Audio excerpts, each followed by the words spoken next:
You're listening to Glitter Joyride, a Substack by Pavani Moray. How to hold on to your own humanity, especially when someone tries to erase it. When someone gets triggered, they often want to blame someone else for how they feel. Pointing at myself here. Yes, I'm coming out as a blamer. My first reaction is almost always to blame before investigating my feelings and how they belong to me. In fact, my partner and I used to call my blame strategy my heat seeking missile. It would look for a target and send all the ill feelings that way. My somatic coach helped me understand the root of this strategy is loneliness. I feel so terrible and alone with these feelings that I want to throw them at someone else. Here, you feel this, so I don't have to.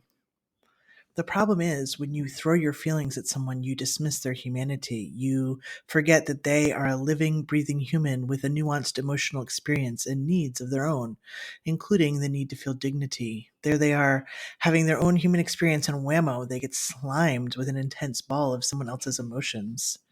This has likely happened to you. You're just going along with your day, and someone says or does something blamey out of the blue that throws you off center.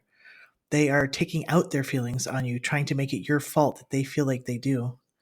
They might want you to take on their feelings or take care of their feelings. Either way, you've got ooze dripping down your front where your heart used to be. Welcome to having your humanity erased.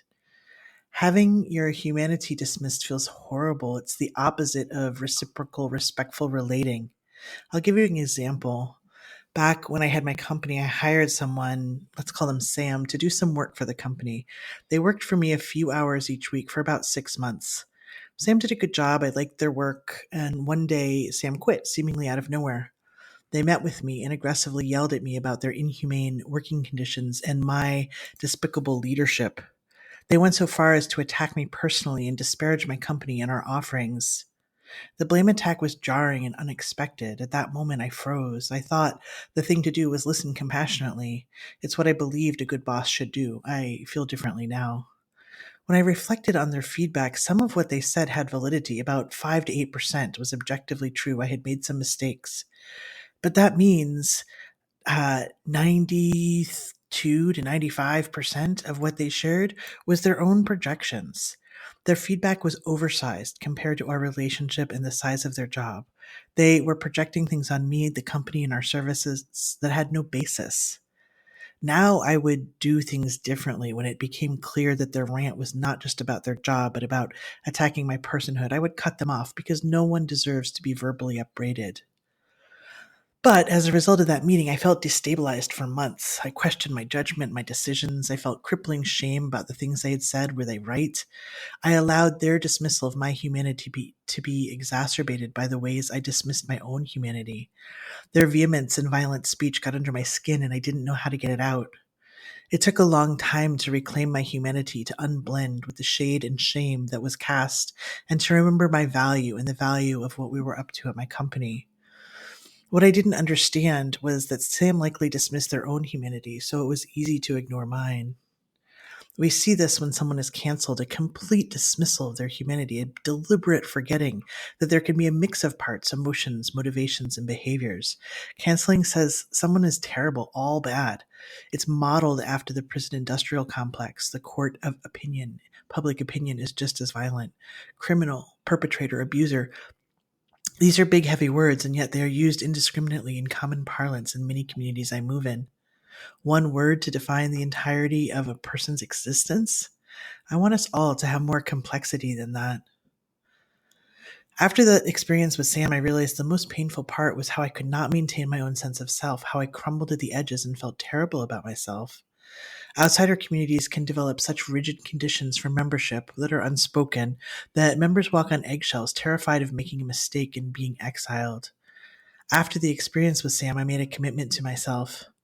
I promised to hold on to my humanity as well as the humanity of others. This practice has been life-changing. Later that year, I wrote a code of honor to remember who I am and what matters most, and I read it most days. I live and let live. I am fully honest, but don't initiate trouble. I stay with it until clarity arrives. I name what is. I hold the boundary that protects my center and sanity. I say yes to life giving practices, thoughts, situations, and people. I say no to life blocking practices, thoughts, situations, and people. I greet the sacred world and accept grace as it is given. I am a soft and trusting heart and ever increase my capacity to give and receive love. I seek sparkle. I listen for guidance of the unseen. I walk in beauty. I smell the ephemeral and sublime. I trust magic and that there is always more to be revealed as I practice whole time. I harm none with intention. I share power, speak clearly, and communicate with love. I believe in liberation for all and in our deep interweave. I am present, connected, and creative. I live with the intention to be a kind and safe ancestor. I love myself deeply and act from that love. I dance with all of it, turn towards, and then discern what is next. I only own myself, but all of me is mine. I am accountable in word, thought, and deed. Now, when I receive difficult feedback, I can listen more easily because I will not join with the person's assessment, but will consider what important information they are sharing and what they might need. It's not that I don't take it personally, because that would be too good to be true. We impact each other.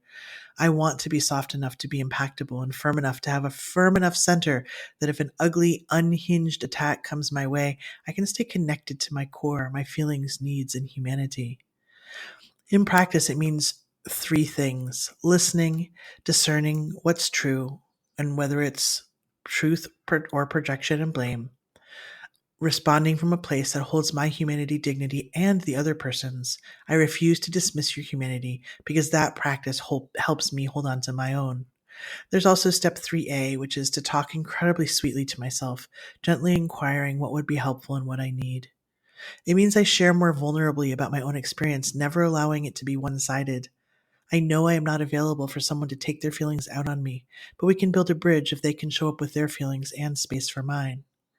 It was my willingness to let go of my own humanity, to believe I was bad, that fucked me up. People project all kinds of things without being aware that they're doing so, but you are under no obligation to absorb their projections. Holding onto your humanity feels like love, care, and dignity. It means you affirm your worth and believe your own experience. Holding on to another's humanity feels like remembering they are human beings with needs and wants, even though they behave poorly. To hold on to your humanity when it's under attack, it's best to remain in your body so you can notice the damage and tend to it quickly. Palden Gyatso was a Tibetan monk who was tortured and jailed by the Chinese for 33 years. In his memoir, Fire Under the Snow, he expresses compassion for the prison guards who tortured him. How is this possible? He said, "It is not that I was without hatred. Especially when I was being tortured by my guards, I had immense hatred against them because I was being hurt. But as a religious person after the event, I could reflect on what had happened, and I could see that those who inflicted torture did so out of their own ignorance. As a religious person, I have to sit back and ask myself, what is all this? Buddhist teachings say don't let your calm be disturbed and do not respond to anger with anger." He held on to his compassion for the guard's humanity and in doing so held on to his own. Amazing. Others will dismiss your humanity. You do not need to join with them, either by dismissing your own or dismissing theirs. You get to hold on to all of who you are, no matter what.